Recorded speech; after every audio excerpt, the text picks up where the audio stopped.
Guys প্রত্যেকটা নতুন YouTube creator এটাই ভাবে আমরা ইউটিউবে যদি সঠিকভাবে ভিডিও আপলোড করি, আমরা ভিডিওটা যদি সঠিকভাবে এডিটিং করি এবং আমরা ভিডিওটা যদি সঠিকভাবে শুট করি, তাহলেই কিন্তু আমাদের ভিডিওটা ভাইরাল হয়ে যাবে।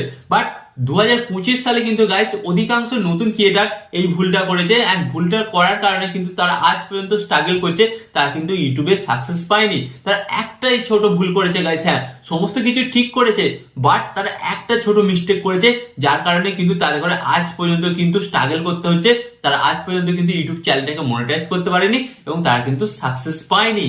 তো গাইস কি মিস্টেক? তারা কিন্তু তাদের থাম্বনেলের উপর মিস্টেক করেছে। তারা থাম্বনেলটাকে খুব হালকায় নিয়েছে। তারা কি ভেবেছে গাইস, আমরা তো আমাদের ভিডিওটা খুব সুন্দরভাবে এডিটিং করছি, ভালো সাউন্ড কোয়ালিটি দিচ্ছি, ওকে ভালোভাবে আপলোড করছি, ভালোভাবে ট্যাগ টাইটেল ডেসক্রিপশন দিচ্ছি, তো অতএব আমাদের ভিডিওটা ভাইরাল হয়ে যাবে।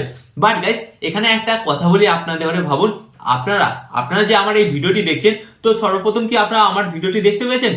দেখতে পাননি। তো আপনি কি দেখতে পেয়েছেন? আমার ভিডিওর থাম্বনেলটা। তো ফার্স্ট অফ অল আপনি কি করেছেন? আমার ভিডিওর থাম্বনেলটা দেখেছেন, মাইন্ডে ভেবেছেন, ভাবার পর তারপর ক্লিক করেছেন, ক্লিক করার পর তারপরেই কিন্তু আপনারা আমার ভিডিওটি দেখতে পাচ্ছেন।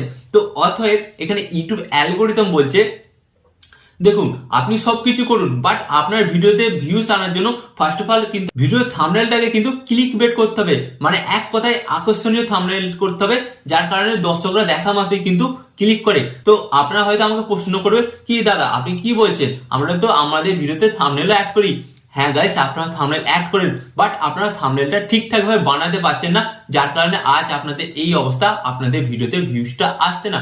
তো গাইস থাম্বনেল বানানোর জন্য আপনাদের ঘরে যে সমস্ত জিনিসগুলো লক্ষ্য দিতে হবে, এবং এই জিনিসগুলো যদি আপনারা ঠিক করেন না আপনার ভিডিওর থাম্বনেলে, তাহলেই কিন্তু 99% কাজ করে দেবে আপনার ভিডিওর থাম্বনেলটাই ভিউজ আনার জন্য। তো গাইস আপনাদের ঘরে বলি, আগে কি হতো, আগে যে সমস্ত ভিডিওগুলো ইউটিউবে আপলোড হতো, সেই থাম্বনেলের মধ্যে ওই ভিডিওটার যে সমস্ত পয়েন্ট আছে সমস্ত পয়েন্টগুলো লিখে দিত, লেখার ফলে কিন্তু দর্শকরা বুঝতে পেরে যেত যে অ্যাকচুয়ালি এই ভিডিওর মধ্যে কি হতে চলেছে, এন্ড তখনকার দর্শকরা কিন্তু সেই ভিডিওগুলো দেখতো আর সেই ভিডিওগুলো চলেও যেত।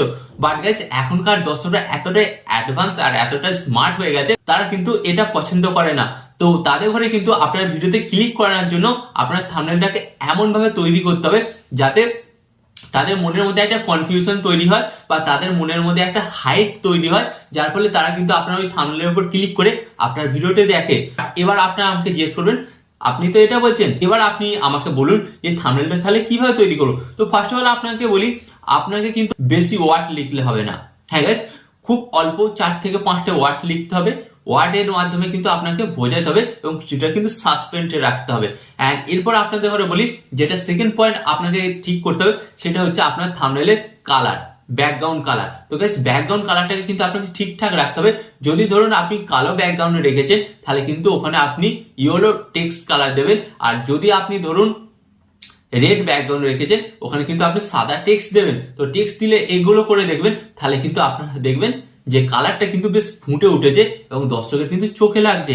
এরপর আপনারা যেটা করবেন, তো আপনাদের ঘরে প্রত্যেকটা ভিডিও থাম্বনেলে কিন্তু নিজেদের ফটোটাকে ইউজ করতে হবে। ফটো মানে গাইস যেমন তেমন ফটো দিয়ে দিলাম সেরকম না, আপনাকে আপনার ভিডিওর টপিক অনুযায়ী কিন্তু আপনার ফটোটাকে ইউজ করতে হবে। ধরুন কোনো একটা শকিং আপডেট দিচ্ছেন, তো কেমন হবে, ঠিক এই ধরনের কিন্তু একটা শকিং এর একটা শকিং ফেস দিয়ে কিন্তু আপনাকে আপলোড করতে হবে। আবার ধরুন কোনো খুশি নিউজ, তো আপনার মুখে একটা যেন খুব স্মাইল থাকে, তো এই ধরনের ফটোগুলো কিন্তু আপনাকে ইউজ করতে হবে আপনার ভিডিওর টপিক অনুযায়ী। হ্যাঁ গাইস, এটা কিন্তু আপনারা অবশ্যই ইউজ করবেন। এন্ড এখানে একটা কথা বলি, আপনাদের ফটোগুলোর মুখটা একটু বড় রাখবেন থাম্বনেলের মধ্যে, দেখবেন এর ফলে কিন্তু অনেকটাই কিন্তু বেনিফিট পাবেন। এন্ড গাইস আপনাদের ঘরে আরেকটা কথা বলি, আপনারা দেখবেন অনেকেই যারা থাম্বনেল তৈরি করেন, তারা কিন্তু থাম্বনেলের মধ্যে বিভিন্ন ধরনের ইমেজ, ফটো এন্ড বিভিন্ন ধরনের কিন্তু টেক্সট লিখে ভর্তি করে, বাট এটা করবেন না। তো অতএব 2025 সালে যারা এই ভুলটা করেছিলেন, থাম্বনেলকে হালকাভাবে নিয়েছিলেন, হালকাভাবে নেবেন না। 2026 সালে কিন্তু আপনি ভালোভাবে থাম্বনেল তৈরি করুন, দেখবেন মাত্র 1 মাসের মধ্যে কিন্তু আপনার চ্যানেলের গ্রাফ চেঞ্জ হয়ে গেছে। আগে যদি আপনার চ্যানেলটা ডাউন থাকে, আপনার চ্যানেলটা কিন্তু এখন আপ হয়ে যাবে। তো আশা করি আজকের এই ভিডিওটি আপনাদের ভালো লেগেছে, এবং কমেন্টে অবশ্যই জানাবেন ভিডিওটি আপনাদের কেমন লেগেছে, এবং আরো এই ধরনের হেল্পফুল ভিডিও পেতে আপনাদের ঘরে কি করতে হবে, জাস্ট চ্যানেলটিকে সাবস্ক্রাইব করে দিতে হবে। কারণ এই চ্যানেলে আমি নতুন ইউটিউবারদের জন্য গাইডলাইন ভিডিও নিয়ে আসি, যেগুলো আপনাদের অনেকটাই হেল্প হবে। তো চ্যানেলটিকে সাবস্ক্রাইব করে দেবেন। ওকে।